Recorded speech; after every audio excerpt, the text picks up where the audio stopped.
Good morning. Chapter start करा देखो 7 P block के तत्व, ठीक है। वर्ग 17 के तत्व मिलेंगे इसमें। देखो वर्ग 17 के तत्वों में देखो बात की थी क्लोरीन की, ठीक है।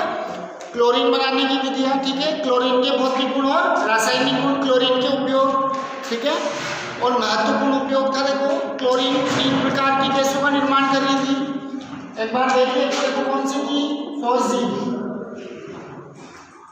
ठीक है। एक कौन सी थी, अश्रु गैस या क्लोरोफिक्रीन भी कह देते हैं। और एक बात कर रहे थे मस्टर्ड गैस। और पूछा हुआ क्वेश्चन भी है क्लोरीन के द्वारा निर्मित 3 विषैली गैसों के नाम बताइए। और नाम के साथ साथ सूत्र भी बताना होता है। देखो तो फॉस्फीन का सूत्र तो क्या है, CuCl2, ठीक है। पढ़ेंगे 10वें चैप्टर में। क्लोरोफिक्रीन का CCl3NO2, दोनों गैसों का निर्माण पढ़ेंगे 10th चैप्टर में। RX और ARX, हेलोएरिन और हेलोएल्केन, ठीक है। तो फॉस्फीन CuCl2, अश्रु गैस CCl3NO2, क्लोरोफिक्रीन, ठीक है। मस्टर्ड गैस की बात करें देखो Cl, CH2, CH2S, CH2, CH2, Cl, तो 3 गैसों का निर्माण करेगी, ठीक है। क्लोरीन, फॉस्फीन, क्लोरोफिक्रीन या अश्रु गैस कहें या एक और मस्टर्ड गैस। तीनों का formula CuCl2, CCl3NO2, Cl, CH2CH2, S, CH2CH2Cl, ठीक है। और पूछा हुआ क्वेश्चन, ठीक है। बाकी सिंपल उपयोग थे, कोई विशेष नहीं थे, ठीक है। फिर टॉपिक स्टार्ट करेंगे। देखो HCl,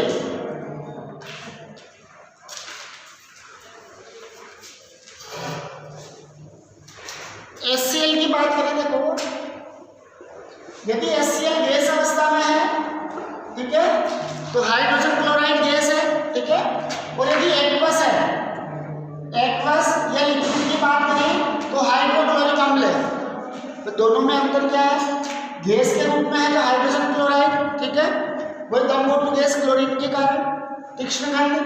और यदि एक्वस या द्रव अवस्था में है तो क्या हो जाएगा, हाइड्रोक्लोरिक अम्ल, ठीक है।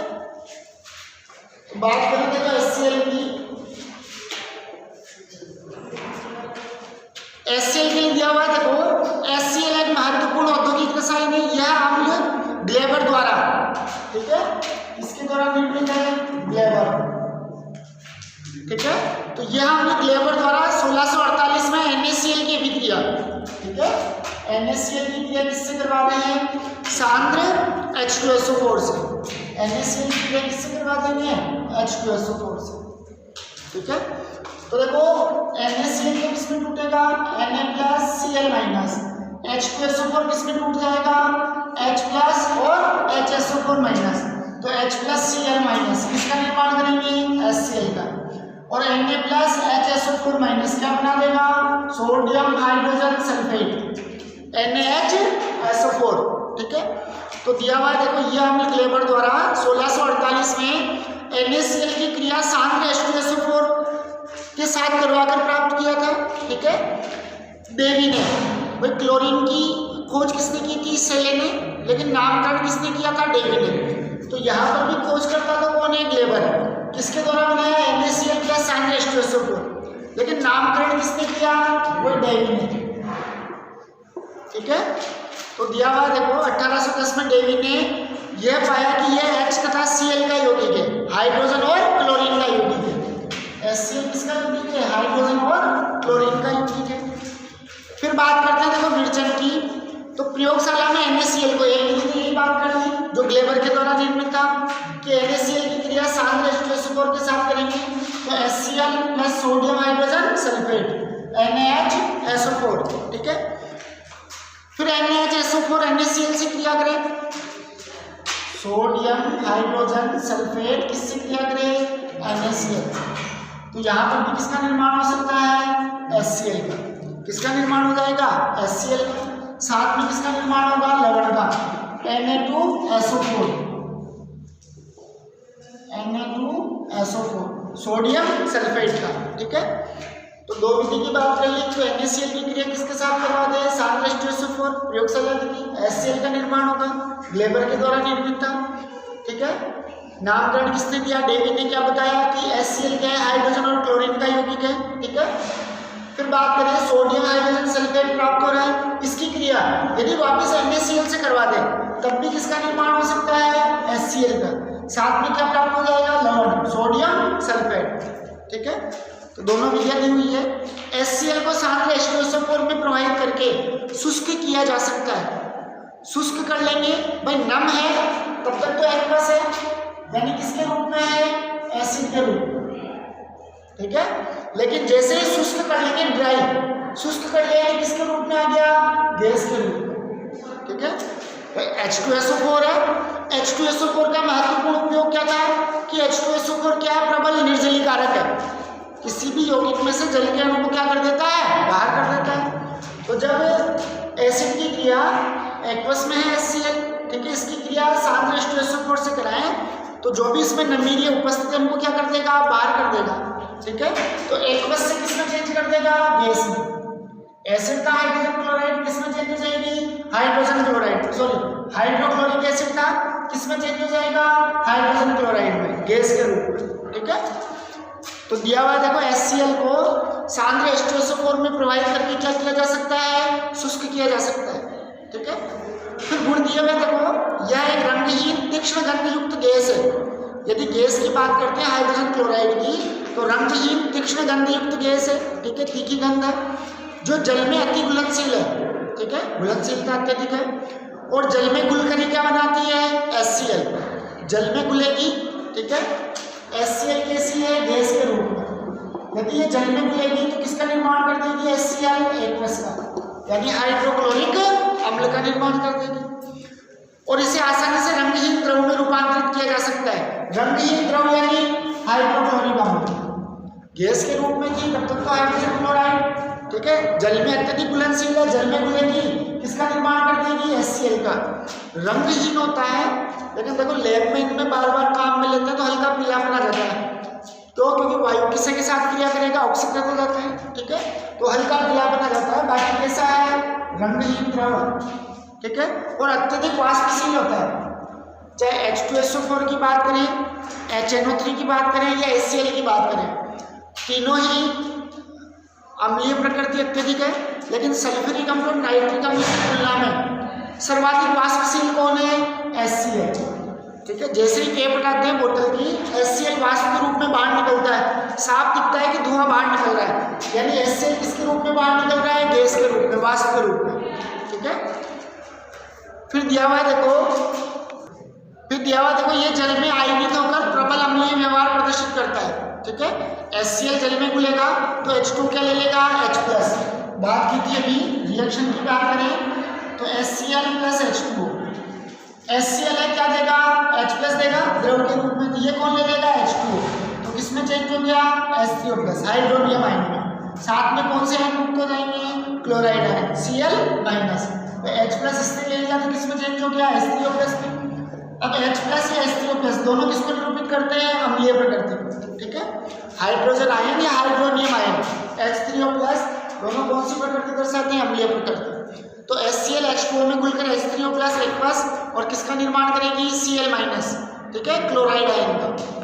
वियोजन स्थिरांक का उच्च मान बात करें, देखो अम्ल के लिए वियोजन स्थिरांक क्या होगा, Ka, अम्ल वियोजन स्थिरांक, और क्षार के लिए क्या लिया था, Kb, पढ़ा था कोलराउस के अनुप्रयोग में, Ka क्या था, अम्ल वियोजन स्थिरांक। और देखो किसी भी अम्ल के लिए ऑर्गेनिक केमिस्ट्री में पढ़ेंगे, एमीन के लिए Kb भी पढ़ेंगे, एमीन ये क्या है, क्षारीय प्रकृति, तो वहां पढ़ेंगे क्षार वियोजन स्थिरांक।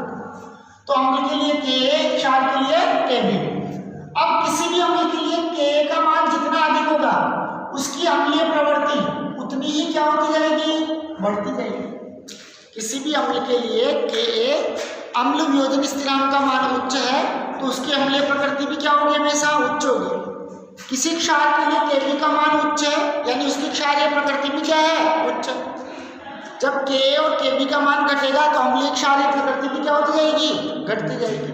ठीक है, तो वियोजन स्थिरांक का मान उच्च है, जो क्या प्रदर्शित करता है, कि HCl क्या है, एक प्रबल अम्ल है, तो Ka का मान उच्च है, यानी क्या प्रदर्शित करता है, अम्लीय प्रकृति कैसी है, उच्च है, प्रबल अम्ल होगा। यदि Ka का मान कम होता है तो दुर्बल अम्ल होता। ठीक है, दिया हुआ देखो अभिक्रिया NH3 प्लस HCl, अमोनिया और HCl क्रिया में तो NH4Cl का निर्माण हो जाएगा, NH3 अमोनिया प्लस HCl, ये अम्लीय प्रकृति, ये क्षारीय प्रकृति, किसका निर्माण कर देंगे, NH4Cl यानी लवण का। पढ़ते हैं उदासीनीकरण अभिक्रिया के क्षार आपस में क्रिया करते हैं तो किसका निर्माण करेंगे, लवण का। NH4Cl क्या है, लवण है, अमोनियम क्लोराइड, इसमें टूटेगा NH4 प्लस और Cl माइनस। ठीक है, तो NH3 प्लस HCl दोनों किसका निर्माण कर देंगे, NH4Cl अमोनियम क्लोराइड का, लवण का। ठीक है, फिर दिया हुआ देखो 3 भाग सांद्र HCl और 1 भाग सांद्र HNO3। HNO3 को पढ़ा था तब इसके उपयोग में देखा था, एक चीज आई थी, एक लाइन आई थी, वहां पर भी बताया था कि सांद्र HNO3 Au, Ag और Pt इन धातुओं को छोड़कर, यानी ओरम, सिल्वर और प्लेटिनम, सोना, चांदी और प्लेटिनम, इन 3 धातुओं को छोड़कर सभी के साथ क्रिया करता है। तो सांद्र HNO3 इन तीनों धातुओं के साथ अकेला क्रिया नहीं करता, लेकिन HNO3 का मिश्रण किसके साथ बना दिया जाए, HCl के साथ, HCl प्लस HNO3, इन दोनों को मिश्रित कर दिया जाए 3:1 में। ठीक है, तो ये मिश्रण Au, Ag और Pt के साथ क्रिया करेगा। ठीक है, इनमें चमक उत्पन्न करेगा, धीरे धीरे चांदी काली हो जाती है। ठीक है, चांदी को इनको कैसा बना देगा, सोने को चमकदार। क्यों, तो ये किसका मिश्रण बन गया, अम्लराज का, अम्लराज या कहें एक्वारेजिया, पढ़ा होगा छोटी क्लास में। ठीक है, अम्लराज किसका निर्माण हो जाएगा, एक्वारेजिया का। तो देखो 3 भाग तो क्या लिया, सांद्र HCl यानी 3:1, 3 भाग तो HCl लेंगे, 1 भाग क्या लेंगे, सांद्र HNO3, और इनका जो 3:1 का मिश्रण है वही क्या कहलाएगा, अम्लराज या एक्वारेजिया, जो इन तीनों धातुओं के साथ क्या कर सकता है, क्रिया कर सकता है। और इनकी जो ऊपरी परत है, चांदी, सोना आदि काला हो जाता है। ठीक है, यदि अम्लराज से क्रिया करवाई जाए तो ये उनकी ऊपरी परत को क्या कर देगा, गला देगा, तो सोने और चांदी में क्या उत्पन्न हो जाएगी, चमक उत्पन्न हो जाएगी। लेकिन सोने और चांदी का जो भार है, वजन है, वो कम हो जाता है। ठीक है, तो दिया हुआ है देखो 3 भाग सांद्र HCl और 1 भाग सांद्र HNO3 का मिश्रण क्या कहलाता है, अम्लराज या एक्वारेजिया, जो प्लेटिनम, सोना या चांदी जैसी अक्रिय धातु को घोलने में सक्षम है। बताया था, ऊपरी परत जो काली हो जाती है, गंदी हो जाती है, ठीक है, मैली हो जाएगी, उसको क्या कर देगा, ये एक्वारेजिया घोल देगा। ठीक है, जिससे सोने, चांदी का, प्लेटिनम का वजन कम हो जाएगा और वो कैसे हो जाएंगे, चमकदार हो जाएंगे। ठीक है, फिर दिया हुआ देखो HCl अम्ल दुर्बल अम्लों के लवण। ठीक है, दुर्बल अम्ल के जो भी लवण है, जैसे कार्बोनेट है, हाइड्रोजन कार्बोनेट है, सल्फाइड है, इन सबके साथ क्रिया करके इनको क्या कर देता है, विघटित कर देता है, तोड़ देगा, वियोजित कर देगा। दी हुई है रिएक्शन देखो,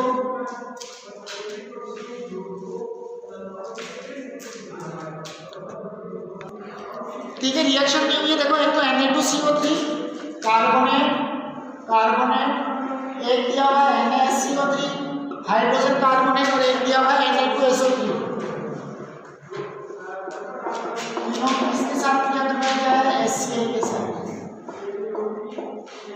ठीक है, तो HCl, ठीक है, दुर्बल अम्लों के जो भी लवण है, चाहे कार्बोनेट है, हाइड्रोजन कार्बोनेट है या सल्फाइड है, इनको क्या कर देगा, वियोजित कर देगा। ठीक है, Na+Cl-, तो तीनों में किसका निर्माण होगा, NaCl प्लस साथ में हाइड्रोजन और ऑक्सीजन है, तो किसका निर्माण हो सकता है, H2O का। तो तीनों में किसका निर्माण हो रहा है, देखो H2O का। अब जहां पर भी कार्बोनेट उपस्थित है, कौन सी गैस मुक्त करेगा, CO2, कार्बन डाइऑक्साइड। SO3 है तो कौन सी मुक्त कर देगा, सल्फर डाइऑक्साइड SO3। ठीक है, तो Na+Cl-, तीनों में NaCl का निर्माण होगा। कार्बोनेट है, हाइड्रोजन कार्बोनेट, कौन सी गैस मुक्त करेंगे, CO2। सल्फाइड SO3 है तो कौन सी गैस मुक्त कर देगा, SO2 गैस मुक्त कर देगा, सल्फर डाइऑक्साइड। तो वियोजन की बात की कि HCl किस प्रकार जो कार्बोनेट, हाइड्रोजन कार्बोनेट और सल्फाइड लवण है उनको क्या कर देता है, वियोजित कर देता है। ठीक है, फिर आगे बात करें देखो इनके उपयोग की, ठीक है। तो HCl का उपयोग कहाँ कहाँ है? रंजन में, कैलिको प्रिंटिंग और डेनिम उद्योगों में, जो रेजिन वगैरह भी आते हैं, ठीक है, घर्षण भी उत्पन्न करते हैं, पढ़ेंगे 5th चैप्टर में। तो जो भी कोलाइड है वो क्या होते हैं देखो आवेशित, या तो धनावेशित होगा या ऋणावेशित होगा। जैसे जो पशुओं की इनकी चमड़ी है, ठीक है, जो भी जूते वगैरह बेल्ट वगैरह बनाए जाएंगे, ठीक है, लेदर से, चमड़े से, तो वहाँ जो पशुओं की खाल है वो धनावेशित है, उसको रेजिन के, टेनिन के, इनके घोल में भिगोया जाता है, जिससे वो कैसा है? ऋणावेशित। तो धनावेशित ऋणावेशित दोनों एक दूसरे को क्या कर देते हैं? उदासीन कर देते हैं। तो पढ़ेंगे 5th चैप्टर में क्या क्रियाविधि होती है कोलाइडों को उदासीन करने की, ठीक है। फिर दिया हुआ देखो क्लोराइडों एवं क्लोरीन के उत्पादन में, ठीक है, प्रयोगशाला में औषधीय उपयोगों में अभिकर्मक के रूप में, ठीक है, तन्नो HCl यूज में लिया जाएगा, ठीक है। समूह सेकंड के लिए, समूह फर्स्ट के लिए लिया जाएगा, एक तो लेंगे शून्य समूह के लिए, तो देखो NaOH, समूह फर्स्ट के लिए यूज में लेंगे फिर तन्नो HCl, ठीक है। दिया हुआ देखो आगे अनेक रसायनों के संश्लेषण में, ठीक है, जो भी केमिकल वगैरह है उनके निर्माण में काम आ सकता है।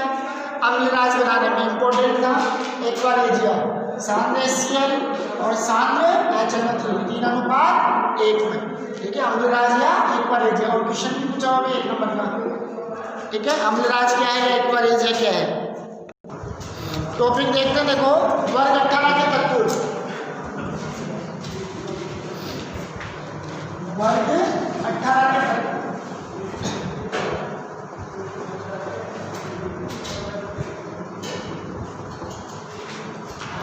वर्ग 18 के तत्वों की बात करें देखो, तो वर्ग 18 में कौन कौन से तत्व होंगे देखो, helium, neon, organ, krypton, xenon और रेडॉन। परमाणु क्रमांक याद होना जरूरी है, क्योंकि 18 वर्ग के तत्वों के परमाणु क्रमांक पता है। तो 18 वर्ग क्या है? शून्य समूह, अक्रिय गैस, या क्या नाम देते हैं आजकल उत्कृष्ट गैस,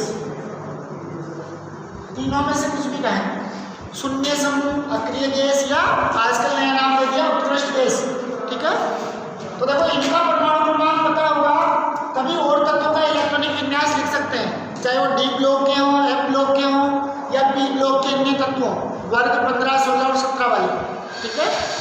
तो देखो वर्ग 18 के तत्व कौन से होंगे? Helium, neon, organ, krypton, xenon और रेडॉन। परमाणु क्रमांक की बात करें तो 2, 10, 18, 24, 54 और 86।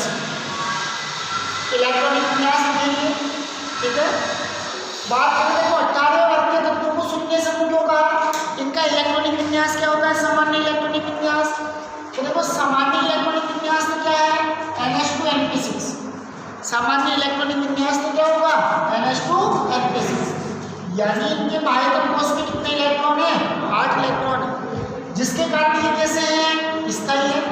और जब बाह्यतम कोश में 8 इलेक्ट्रॉन है, स्थायी है, तो किसी के साथ क्रिया नहीं करते, यानी क्या नाम दे दिया इनको? अक्रिय गैस, ठीक है। फिर शून्य समूह क्यों कहा? क्योंकि जब किसी के साथ क्रिया नहीं कर रहे, यानी ना तो इलेक्ट्रॉन ले रहे हैं और ना ही इलेक्ट्रॉन दे रहे हैं, यानी ऑक्सीजन अंक कितना होगा? 0। तो क्या नाम देंगे इनको? शून्य समूह, ठीक है। दो नाम क्लियर हो गए। अक्रिय गैस क्यों कहा? क्योंकि बाह्यतम कोश में 8 इलेक्ट्रॉन है, अष्टक के नियम का पालन कर रहे हैं, स्थायी है, ठीक है, यानी किसी के साथ क्रिया नहीं करेगा आसानी से। यदि ताप दाब में इनमें परिवर्तन किया जाए तो हो सकता है क्रिया करने जैसे हैं, जैसे जीनॉन के यौगिक पता है, आजकल क्रिप्टॉन के भी पता हो गए, ठीक है। ऑक्सीजन किसके साथ क्रिया करेंगे? लेकिन क्लोरीन और ऑक्सीजन, और तत्वों के साथ क्रिया नहीं करता। जीनॉन भी किसके साथ क्रिया करता है? केवल क्लोरीन और ऑक्सीजन। क्यों? क्योंकि दोनों की जो विद्युत ऋणता है वो क्या होती है? उच्च होती है। इस वजह से ये दोनों इसके इलेक्ट्रॉन को अपनी ओर आकर्षित कर लेते हैं, ठीक है। तो केवल जीनॉन के क्लोराइड और ऑक्साइड पता है, और तत्वों के साथ कोई क्रिया नहीं करता। तो इलेक्ट्रॉनिक विन्यास क्या हो गया? 18 वर्ग का NH2NP6, बाह्यतम कोश में 8 इलेक्ट्रॉन है, यानी कैसे हैं? स्थायी है, इसके कारण कैसे हैं? अक्रिय। और 8 इलेक्ट्रॉन स्थायी रहेंगे, ऑक्सीजन अंक कितना होगा? 0 होगा, ना तो इलेक्ट्रॉन देंगे और ना ही इलेक्ट्रॉन लेंगे, यानी क्या नाम दे दिया? शून्य समूह, ठीक है। या क्या नाम दे सकते हैं, उत्कृष्ट गैस।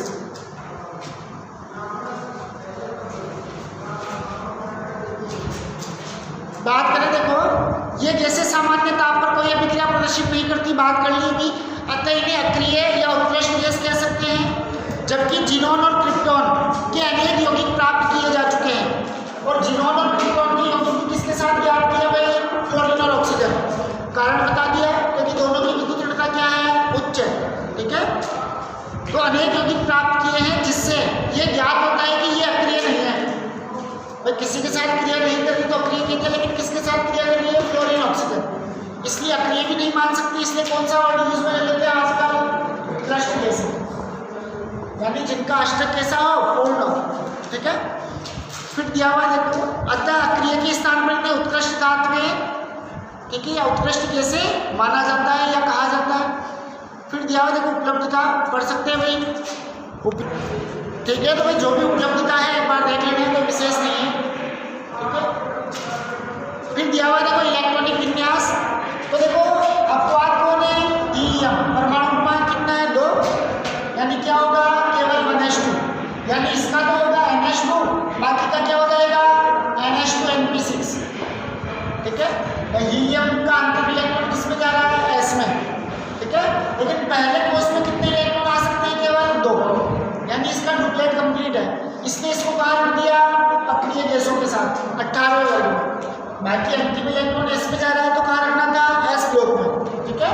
तो बाकी तत्वों का तो क्या हो गया, NH2NP6, हीलियम का क्या हो जाएगा, NH2, ये ध्यान रखना है, ठीक है। बाकी आयरन एंथैल्पी, परमाणु त्रिज्या, इलेक्ट्रॉन लब्धि एंथैल्पी पढ़ेंगे भाई, ठीक है।